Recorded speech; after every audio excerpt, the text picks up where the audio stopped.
Hi friends, स्वागत है आपका अपने YouTube channel cricket talk with Sumit पे, जहां पर हम क्रिकेट के एक इन डेप्थ एनालिसिस करते हैं और अपनी एक व्यू पॉइंट रखते हैं जो भी गतिविधियां क्रिकेट फील्ड पर हो रही होती हैं या फिर क्रिकेट फील्ड के बाहर हो रही होती हैं। तो today is a match day, India versus Pakistan. ये मैच जो है ना, ये मैच अब प्राइड का मैच हो चुका है। ये मैच पैशन का हो चुका है। ये मैच राइवलरी का हो चुका है। यहां पे कोई भी टीम झुकना नहीं चाहती, कोई भी टीम सरेंडर नहीं करना चाहती। ठीक है, दोनों टीमों में हाइप मीडिया ने बना के रख दिया है। दोनों टीमों की तरफ से लोगों ने इंटरेस्ट बहुत ज्यादा करके रखा हुआ है और ऐसा माहौल बना के रखा हुआ है ना कि यहां पर हार जो है ना वो शर्म का मुकाम हो जाएगी। इसको इशू बना दिया गया है ईगो के साथ, क्लैशेस के साथ, पाकिस्तान पीसीबी के मोहसिन नकवी के साथ। सब कुछ यहां पर आपको देखने को मिलेगा, सारा रोमांच। बट एक ही चीज है जो इस मैच को रोक सकता है और वो है बारिश।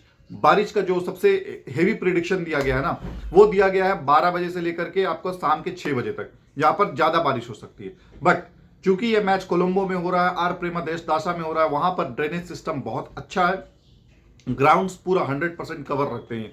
नॉट 100%, 90% आप बोल सकते हो, but few of the grounds है जहां पर आप पूरा का पूरा जो ग्राउंड है ना उसको कवर करके रख सकते हो। तो अगर कवर्ड अप है तो वहां पर मॉइस्चर आएगा। मॉइस्चर अगर होगा तो वहां पे बॉल स्विंग करेगा, सीम करेगा, लो रहेगा बॉल, और स्पिनर को भी मदद मिल सकता है और आपको पेसर्स को भी मदद मिल सकता है। अब यहां पर बात यह है कि यहां पे पेसर्स को ऑलवेज मदद मिलेगा, तो उसको मद्देनजर रखते हुए टीम इंडिया की जो कॉम्बिनेशन, मुझे जो बेस्ट कॉम्बिनेशन लग रही है, मैं आज उस पर बात करूंगा। नो डाउट सूर्य कुमार यादव ने प्रेस कॉन्फ्रेंस में यह क्लियर कर दिया है कि Abhishek Sharma is going to play this match, he is on. उन्होंने डिमांड रखी सलमान अली आगा ने कि he is the best batsman for India and he should play. उसको ऑब्लाइज किया गया है, आगा को बताया गया कि भाई वो अगर उन्होंने मांगा है, डिमांड किया है, तो ही इज ऑन।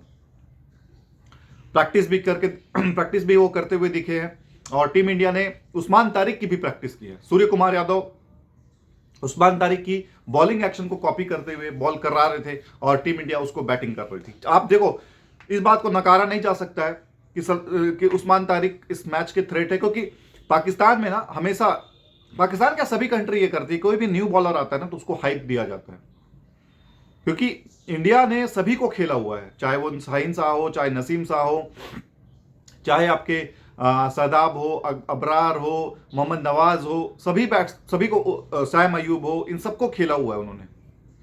सिर्फ उस्मान तारिक है जिसको उन्होंने नहीं फेस किया हुआ है। ही is a different kind of a bowler. Legal है, इलीगल है, इस पे आज कोई चर्चा नहीं। अगर उसको 2 बार आईसीसी ने क्लियर किया है, he is legal bowler. ICC से बड़ा कोई नहीं है। ठीक है, तो इस तरीके से टीम इंडिया की जो बेस्ट कॉम्बिनेशन मेरे को नजर आ रही है ना, वो ये आ रही है कि Abhishek and Nishant should open. Number 3 Tilak Varma, number 4 पर आप लेकर आएंगे सूर्य कुमार यादव को, नंबर 5 पर आपके होंगे हार्दिक पांड्या, नंबर 6 पर शिवम दुबे, नंबर 7 पर आप लेकर आओगे वॉशिंगटन सुंदर को in place of Rinku Singh. Rinku no doubt he is a good fielder. Outfield में जब वो फील्ड करता है तो कैचेस वो हमेशा पकड़ता है, जबरदस्त एनर्जेटिक है, 6 मारने की हिटिंग उसके पास अच्छी है। लेकिन यहां पर आपको वॉशिंगटन सुंदर को मौका देना पड़ेगा, क्योंकि रिंकू को हमने 2-3 मैचेस में खिला के देखा, रिंकू से वो परफॉर्मेंस नहीं आई जिस तरीके से उसके पास आनी चाहिए। तो वॉशिंगटन सुंदर टेबल पे 2 चीज ब्रिंग करता है। एक कि अगर वो मैच कहीं पे फंस जाए ना, तो हम लोग सिंगल डबल्स जो खेलना होता है वो वॉशिंगटन सुंदर बहुत अच्छे से काम करता है। वो अपने विकेट्स को थ्रो नहीं करेगा, वो रोक करके स्टेबिलिटी के साथ आ जाएगा। उसको जो रोल दिया जाए वो उस रोल में नप जाता है। तो वॉशिंगटन सुंदर he can be the biggest asset for this match. उसके बाद आप 8वें नंबर पे अक्षर पटेल को लाएंगे, तो इससे क्या होगा ना, आपके पास बॉलिंग और बैटिंग दोनों का ऑप्शन, ऑलराउंडर्स भरी जाएंगे इसमें। ठीक है, तो 8 पे आपके अक्षर पटेल आ जाएंगे। 9वें नंबर पर आप लेकर आओगे कुलदीप चहल, कुलदीप को। 10वें पे आप लाओ वरुण चक्रवर्ती को, 11वें पे लाओ बुमराह को। तो ये आपकी प्लेइंग कॉम्बिनेशन होगी। 4 स्पिनर आपके पास होंगे, एक बुमराह आपका स्पेशलिस्ट बॉलर आ जाएगा, 5। तो 5 आपके पास, और उसके पास 2 ऑलराउंडर आपके पास और होंगे, हार्दिक पांड्या के तौर पे और आपके पास शिवम दुबे के तौर पे। इसके बाद अगर आपको और भी चाहिए बॉलिंग ऑप्शन, तो तिलक वर्मा भी आपके बॉलिंग कर सकते हैं, अभिषेक शर्मा भी आपका बॉलिंग कर सकते हैं। तो इंडिया को जो चाहिए, जो पावरफुल इंपैक्ट आर्सेनल चाहिए, वो पूरी की पूरी मौजूद है इस टीम में। अगर वहां पे स्विंग और सीम दिख रहा है, आप कुलदीप को हटा करके आप अर्शदीप को खिला लीजिए। कि ये जो बेस्ट प्लेइंग 11 है ना, ये मेरे को दिख रहा है आज के मैच में। 4 स्पिनर, 1 पेसर, हार्दिक पांड्या और शिवम दुबे, 2 स्पिनर और 2 पेसर और इनके पास रहेंगे जो बॉलिंग करा सकते हैं। 1 या 2 ओवर तो निकाल ही सकते हैं। इंडिया को बेस्ट जीतने के लिए आप पाकिस्तान को फर्स्ट बैटिंग दे दो, क्योंकि पाकिस्तान को उसके बाद समझ में नहीं आता है कि कितना रन का टोटल देना है, कितना रन का हमको कितने रन हमें बनाने होंगे। पाकिस्तान दोनों तरफ से फंसता है, उनको चेज नहीं पता होता चेज किस तरीके से करना है, क्योंकि अचानक से आप देखोगे 100 रन पे 2 विकेट और 150 रन पे आप पूरी टीम ऑल आउट हो जाती है, क्योंकि वो भी संभल के खेलते हैं। लेकिन जो नीचे जो उनके बैट्समैन है ना, वो कमजोर है। ये मैच वही जीतेगा जो मिडिल ओवर्स का मॉडल होता है ना, उसको जो पार कर लेगा। फर्स्ट 6 ओवर्स दोनों टीमें अपने अंदाज में जाएंगी। इंडिया अगर फर्स्ट बैटिंग करता है तो 80, 85, 70 रन के आसपास वो पावर प्ले में स्कोर करेगी। पाकिस्तान अगर फर्स्ट बैटिंग करता है तो वो 50, 55, 60 के आसपास जाएंगे। ठीक है, उसके बाद जो मिडिल ओवर्स में जो स्पिनर्स आएंगे from our side, India side, वहां पर इनके बैट्समैन फंसेंगे। वो एक मौका होगा जहां पर हमको इनको पकड़ना है। वो पकड़ लिया, 150 के अंदर इनको बुक करिए, पावर प्ले का इस्तेमाल करिए, अभिषेक शर्मा और ईशान किशन के साथ 6 ओवर में 60, 70, 80 रन ठोकिए। उसके बाद इनके पास कोई रन ही नहीं बचेगा कि ये इनके स्पिनर्स आकर के वो प्रेशर एक्सर्ट कर सके। इंडिया चूंकि स्पिनर के साथ फंस रही है। मैं आपको पिछले 2 साल का ट्रैक रिकॉर्ड बताऊं जब हम ओडीआई में श्रीलंका में फर्स्ट टाइम हारे थे, जब गौतम गंभीर ने टेक ओवर किया था और हम श्रीलंका से 2-0 से सीरीज हारे थे, वहां पर उनके स्पिनर्स ने हमें तंग किया। उसके बाद घर पे न्यूजीलैंड ने हराया, उनके स्पिनर्स ने हमें तंग किया। उसके बाद साउथ अफ्रीका से टेस्ट सीरीज हारे, उनके स्पिनर्स ने हमें तंग किया। चैंपियंस ट्रॉफी जो हम जीते थे, वहां पर भी ऑस्ट्रेलिया ने हमें जो फंसाया था, या हमें न्यूजीलैंड ने जो फंसाया था, वो स्पिनर्स ने ही फंसाया था।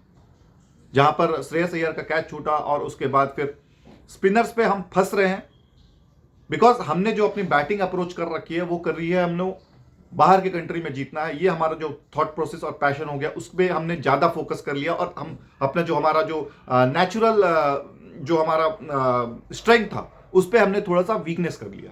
यही बात है और कोई बात नहीं है, क्योंकि हम स्पिनर्स को ले जाते हैं, खिलाते नहीं हैं।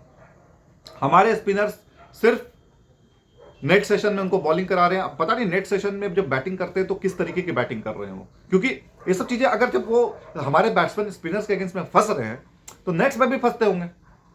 जब मैचेस में फंस रहे हैं वो तो नेट्स में भी फंसते होंगे हमारे। जब वो हम कुलदीप, वरुण और चहल और उसके बाद अश्विन, सुंदर, ये सब जब बॉलिंग करने आते होंगे उसमें भी फंसते होंगे। अक्षर पटेल बॉलिंग करते उसमें भी फंसते होंगे। ये तो वहां पर कोच का काम होता है कि कैसे। अब देखो यहाँ पे मेरे लिए 2 प्लेयर बहुत इंपॉर्टेंट है, 2 नहीं 3, 4 प्लेयर मेरे लिए बहुत इंपॉर्टेंट है जो मिडिल ओवर्स में हमको फंसा निकाल सकते हैं। एक, तिलक वर्मा का रोल इंपॉर्टेंट होगा क्योंकि वो एंकर का रोल हम चाहते हैं कि वो अच्छे से खेले। दूसरा, जो सबसे मेरे लिए मेन बैट्समैन होगा यहां पर, वो होगा हार्दिक पांड्या, क्योंकि हार्दिक पांड्या स्पिनर्स को डोमिनेट बहुत तगड़ा करता है। वो खड़ा नहीं होने देगा, वो चलने नहीं देगा। और तीसरा, शिवम दुबे।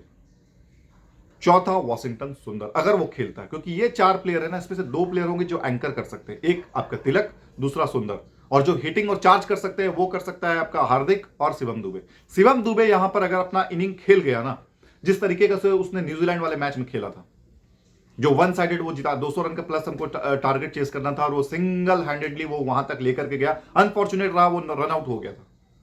तो उसी तरीके की कुछ इनिंग वो खेल गया, क्योंकि इस चोटी को जिससे उसने 29 रन लूटे थे, उसी तरीके से 1-2 ओवर पाकिस्तान के स्पिनर के वो 29 रन लूट गया ना, तो मैच वहीं समाप्त हो जाएगा।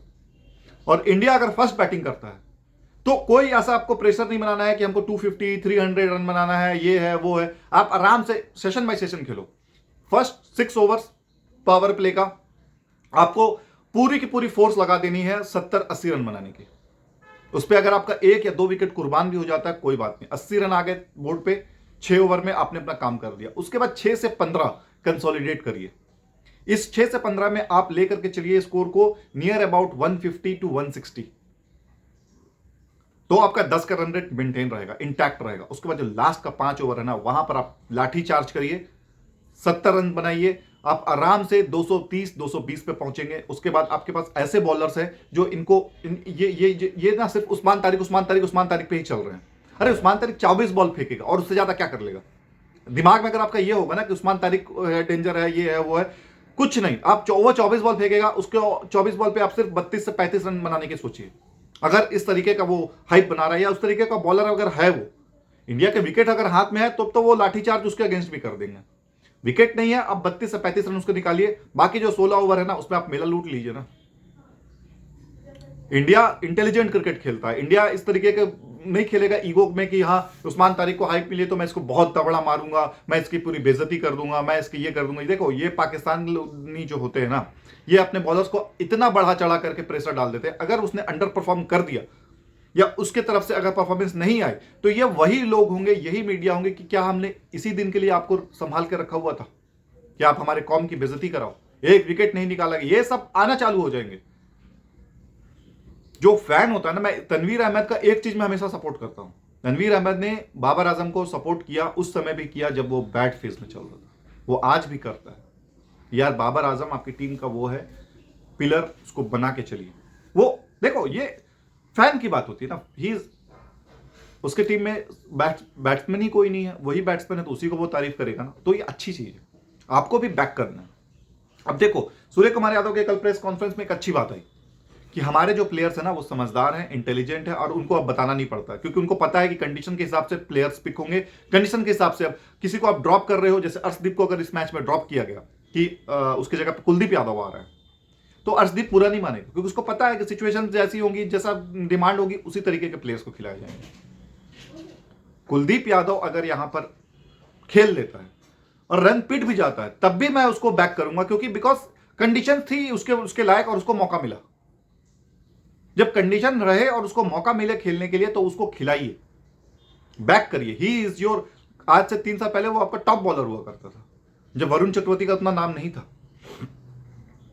Varun Chakravarthy is your mystery bowler, उसको आप यूज करिए 6 से लेकर के 12 ओवर के बीच में, वो पूरा चौक कर देगा। अक्षर पटेल को आप 1-2 ओवर आप ले आइए पावर प्ले में, आप बॉलिंग स्टार्ट करिए। अगर अर्शदीप नहीं खेल रहा है तो बुमराह एंड हार्दिक, ये इनसे आप 2-2 ओवर या 3-3 ओवर का स्पेल करवाइए। 1 ओवर आप इसमें बीच में शुभम दुबे से डलवा लीजिए, तो 6-6.5 ओवर आपका कवर हो जाएगा। 1 ओवर आप अक्षर से डलवाइए 7, उसके बाद आप कुलदीप और वरुण चक्रवर्ती को बॉल दे दीजिए। जब आप इन दोनों को बॉलिंग दे दोगे और आप पावर प्ले में वॉशिंगटन सुंदर को भी यूज कर सकते हो। वॉशिंगटन सुंदर ही is a left armour, sorry he is off spinner bowler, तो वो सैम अयूब लेफ्ट हैंडर के ऊपर अच्छा बॉल करेगा और उसको मारने को उतना चांस नहीं मिलेगा। उसको पावर प्ले में भी सुंदर को आप यूज कर सकते हो, because he has done it. वो आईपीएल में पहले जब आया था, जब फर्स्ट 2 सेशन खेला है वो आईपीएल में अपना पावर प्ले में ही बॉलिंग करता था। First over, 2 over, second over में उसको बॉलिंग मिलती थी, वो अपना काम कर गया। आप पहला ओवर हार्दिक से कराइए, दूसरा ओवर वॉशिंगटन सुंदर को लाइए। जो नीचे के जो बैट्समैन है ना, वो उनको रन बनाना बुमराह के अगेंस्ट में बहुत मुश्किल हो जाएगी। कोई नहीं है जो बुमराह को इतना चार्ज करके मार लेगा। जो आपका सहदाब हो गया चाहे नवाज हो गया, नहीं मार पाएंगे ओपनर्स भले, क्योंकि ओपनर्स को क्या होता है ना कि पावर प्ले में बैटिंग करते हैं, तो वो ऊपर से उठा के मार दिए तो चला गया। मैं तो सिंपल सा बोलता हूं, आप हार्दिक, वॉशिंगटन सुंदर से इनसे ओपनिंग करा दीजिए, 2-2 ओवर का स्पेल दे दीजिए इनको। 4 हो गया, 5, एक ओवर आप बुमराह से करा दीजिए पावर प्ले में, और 1 ओवर आप शिवम दुबे से करा दीजिए, अक्षर से करा लीजिए। आपके पास सो मेनी ऑप्शंस हो जाएंगे। और इंडिया अगर फर्स्ट बैटिंग करता है तो और भी अच्छी बात है, क्योंकि इस पिच पे 170 चेस करना इतना आसान नहीं है। बाउंड्रीज बड़ी हैं, स्पिन फ्रेंडली पिचेस हैं, तो बहुत मुश्किल होता है, डिफिकल्ट हो जाता है। ऊपर से बारिश आई हुई है, रेन है, तो वो आउटफील्ड और स्लो हो जाता है। जब आउटफील्ड आपका स्लो हो जाएगा तो बाउंड्री इतनी आसानी से नहीं लगेगी। वहां पर आपको 6 हिटिंग एबिलिटी वाला बैट्समैन चाहिए, जो कि पाकिस्तान के पास मुश्किल से 1 या 2 हैं यार। इतना हाइप बना दिया गया है इस मैच को ना, because of that boycott, U turn, फलाना ढिमकाना। इस पर प्रेशर जो प्लेयर होता है ना उस पर पड़ जाता है। इतना प्रेशर नहीं डालना होता, आप चुपचाप से गो। सूर्या का एक बात कल बहुत उसने कमाल कर दिया कि भाई आप अपने, जब आप दूसरे की ओर देखना चालू कर देते हो ना, तो आप अपनी स्ट्रेंथ को, अपनी मतलब स्ट्रेंथ पे डाउट करना चालू कर देते हो। हमको वो करना ही नहीं है, उसके तरफ से कौन आ रहा है, क्या आ रहा है, क्या नहीं आ रहा। हम अपने जो हमारा स्ट्रेंथ है हम उस पर फोकस करें। यही टीम थी ना जिसको हम बैक कर रहे थे कि ये इसको बीट करना बहुत मुश्किल है। यही टीम थी इंडिया की। और आज क्यों इतना डाउट्स आ रहा है, क्यों इतना लोगों को उस्मान तारिक है तो इंडिया पाकिस्तान के पास 4 पेसर स्पिनर है, 5 स्पिनर है। यार ये सब कुछ मैटर नहीं करेगा, जब रन्स पड़ने चालू होंगे ना और जब रन्स बनने चालू होंगे तो ये सब चीज अंदर चली जाएगी। और इंडिया ने ये करके दिखाया हुआ है। एशिया कप में हमने नर्व्स को होल्ड किया ना, तिलक वर्मा ने वहां पे अपनी सॉलिडेरिटी दिखाई ना कि मैं हूं, मैं खड़ा रहूंगा, आप मेरे पे ट्रस्ट करो, हम मैच निकाल के लेके जाएंगे। इंडिया के इस पावर प्ले में ही 3 विकेटें गिर गई थी, उसके बाद भी वो खड़ा रहा और उसके बाद उसने वहां से मैच निकाल के दिया। बिलीव मी, और कोई टीम होती तो वहीं पे चोक कर जाती। इस टीम पे इतना इन्वेस्टमेंट किया हुआ है ना कि 2 साल से कि इस टीम को हमको वर्ल्ड चैंपियन बनाना है। श्रीलंका हो गई, साउथ अफ्रीका हो गई, ये टीमें जब स्टेटमेंट देती है ना कि India the best team of the T20I decade of the T20I, जब से बिगिनिंग हुआ है तब से ये दी बेस्ट टीम है। अब गिव एंड डे की बात होती है। अगर मान लो 5 ओवर का मैच होता है या 10 ओवर का मैच होता है, तब वहां पे हम क्या करेंगे? कुछ नहीं, जो हम अभी से करते हुए आ रहे हैं वही हमको करना है। 10 ओवर का मैच है तो हमको गिरी से गिराहट पर 130-140 रन बनाने हैं। दे दीजिए, फिर बैटिंग कर लीजिए, बुमराह के अगेंस्ट में, कुलदीप के अगेंस्ट में और वरुण चक्रवर्ती के अगेंस्ट में बैटिंग कर लीजिए। तो ये हाइप जो है ये मीडिया जानबूझ के बनाती है ताकि एक मैजिक मोमेंट क्रिएट हो सके और सब लोग ग्लू की तरह स्क्रीन के सामने चिपक जाएं। वो चाहते हैं कि ऐसा हो, और मैं बुरा नहीं मानता, हर आदमी चाहता है यार मैच देखना। आदमी चाहता है ना कि भाई हमारे लाइफ में थ्रिल हो, रोमांस हो, एडवेंचर हो, वो इसी चीज़ से आता है। आपको क्या चीज़ थ्रिल कर रही है? स्लोगन भी हमारे वर्ल्ड कप का यही है, फील द थ्रिल। तो ये थ्रिल देखने में बड़ा मजा आएगा, मैच में बड़ा मजा आएगा। अब बात करते हैं पाकिस्तान की प्लेइंग 11 की। तो पाकिस्तान की जो प्लेइंग 11 है ना, वो मुझे जो लग रहा है वो लग रहा है कि वो साहिबजादा फरहान और सैम अयूब उनके परमानेंट ओपनर हैं, वो तो जाएंगे ही जाएंगे। नंबर 3 सलमान अली आगा पे ही आएंगे क्योंकि बाबर को चौथे पे खिलाना है, तो बाबर चौथे पे आएंगे। अब 5वें नंबर पर यहां पर फहीम अशरफ को ला सकते हैं वो, क्योंकि फहीम अशरफ का उतना इस्तेमाल नहीं हो रहा है ना बॉलिंग में ना बैटिंग में। क्या उसको प्रमोट किया जा सकता है? तो फहीम अशरफ को आप 5वें नंबर पे ले आइए। 6वें, 7वें और 8वें नंबर पे, 6वें नंबर पर आप उसको नवाज को लाइए, 7वें नंबर पे आप शहदाब को लाइए, 8वें नंबर पर आप ख्वाजा नाफे को लेकर आ सकते हो, या ख्वाजा नाफे को भी आप प्रमोट कर सकते हो। ही is a very good talent, very good batsman. Usman Khan का तो मेरे को समझ में नहीं आ रहा यार, वो तो लगता है कोटा में खेलता है, यूएई से आया हुआ है, खिलाना है इसको मैच, ठीक है ना। तो मेरे को वो कीपिंग में उतना साउंड दिखता है ना, मेरे को बैटिंग में उतना साउंड दिखता है। पता नहीं पाकिस्तान उसको क्यों लेकर के चल रही है, क्या उसमें देख लिया। तो ख्वाजा नाफी को आप लेकर आओगे। बात अब ये उठ रही है कि शाहीन शाह अफरीदी की जगह पे नसीम शाह को, क्योंकि मॉइस्चर है, स्विंग होगा तो स्विंग बॉलर को आप ला सकते हो, लेकिन मैं यही मानता हूं कि शाहीन शाह अफरीदी ही होना चाहिए। ही इज योर, ऊपर से 2 विकेटें या 3 विकेटें गिरा सकता है, वो नसीम नहीं कर पाएगा जो शाहीन कर पाएगा। शाहीन के साथ आप जाओ। उसके बाद आप कितने हो गए आपके? 8 हो गए थे, शाहीन आपका 9वां नंबर हो गया। 10 और 11 अबरार और आपके उस्मान तारिक, खत्म। स्टार्टिंग के 2-3 विकेटें आप गिरा दो पाकिस्तान की, पूरी बैटिंग ऑर्डर चरमरा जाएगी। ये 70-80 रन से ज्यादा नहीं बना पाएंगे इतने। आपको जब इंडिया इतना प्रेशर ले रही है तो पाकिस्तान को सोचो कितना प्रेशर होगा। उनको तो अपनी कितने लोगों की इज्जत बचानी है। पीसीबी चीफ ने उनको कितना प्रेशर डाला हुआ कि ये मैच जीतना ही जीतना है। ये मैच को just as a match Khelo. Tournament अभी बहुत बड़ा है, बहुत पड़ा हुआ है। अभी तो 2-2 मैचेस आपको और खेलने हैं। ये 3rd मैच है ना, टोटल 5 टीमें होंगी तो 4 मैचेस का ग्रुप होगा, 4 मैचेस खेलने होंगे आपको इस ग्रुप में। तो 3rd है, इसके बाद एक और 4th होगा, फिर आप नेक्स्ट राउंड में जाओगे, वहां 3 मैचेस खेलोगे। वहां जो टॉप 4 नेशन होंगे, मतलब एक ग्रुप में 2 और दूसरे ग्रुप में 2, जो टॉप 2 टीम्स होंगी वो सेमीफाइनल्स में जाएंगी। इसको ऐसे एज ए नेचुरल मैच लेके चलो।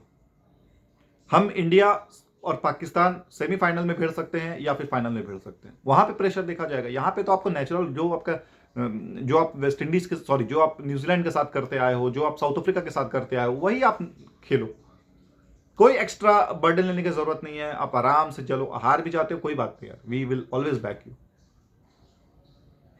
बट परफॉर्मेंस अच्छी आनी चाहिए, मैच एक तगड़ा देखने को मिले, वन साइडेड ना हो। मैं अभी भी बोल रहा हूं ये मैच इंडिया वन साइडेड ही जीतेगी, मैं आज भी इस चीज को बोलता हूं। ये जो मीडिया ने जो सो कॉल्ड हाइप बना दिया है, या हम जैसे लोगों ने जो हाइप बनाया हुआ है, वो उसी वजह से बनाया हुआ है। वन साइडेड मैच हारेंगे जीतेंगे, सारा चीज खत्म हो जाएगा। उसके बाद पाकिस्तान फिर अंडर प्रेशर आकर के खेलेगा, हर मैच को खेलेगा। उसके बाद वो आइडेंटिफाई करना चालू करेगा हमारा प्रॉब्लम क्या है, हम कहाँ पे गलती कर रहे हैं, तो फिर चेंजेस आएंगे। बाबर की जगह पे फकर आएगा, फकर की जगह पे कोई और खेलना चालू करेगा, ये ताबड़तोड़ चलते रहेंगे। हमारा कोई मसला ही नहीं है। हम इंडिया फिर वापस जाएंगे, इंडिया में वापस जाकर के फिर हम अपना वही प्लेइंग 11 सेटल करेंगे। तो कुलदीप को रखा ही गया है इसीलिए, क्योंकि अगर हम अगर हमारा मैच पाकिस्तान से दोबारा भिड़ता तो हमको श्रीलंका में फिर से खेलना है, फिर हम वही कॉम्बिनेशन लेकर के आएंगे। मैच बहुत इंटरेस्टिंग है, प्राइड का बात है, राइवलरी की बात है, पैशन का बात है, इमोशंस का बात है, ड्रामा है इसमें, थ्रिल है, सब कुछ है इसमें। मैच बस हो जाए, ये प्रे करिए। ग्राउंड बहुत अच्छे हैं, ग्राउंड्समैन बहुत अच्छे हैं, मैच बहुत जल्दी रेडी कर देते हैं। ज़्यादा से ज़्यादा 5 ओवर की कटौती होगी एक एक टीम में, इससे ज़्यादा कुछ नहीं होगा। With that I am signing off. All the best to team India. जाके गर्दा उड़ा दीजिए, जाके छा जाइए। जो आप आज से 2 साल पहले से करते हुए आ रहे हो, वही चीज को आपको रिपीट करना है। That's it. टारगेट मिलता है 150 का, 10 ओवर में मैच जीत के खत्म कर दीजिए। उसके बाद देखिए कैसा प्रेशर आता है। With that I am signing out. Do take care of your health. जय हिंद, जय भारत, वंदे मातरम।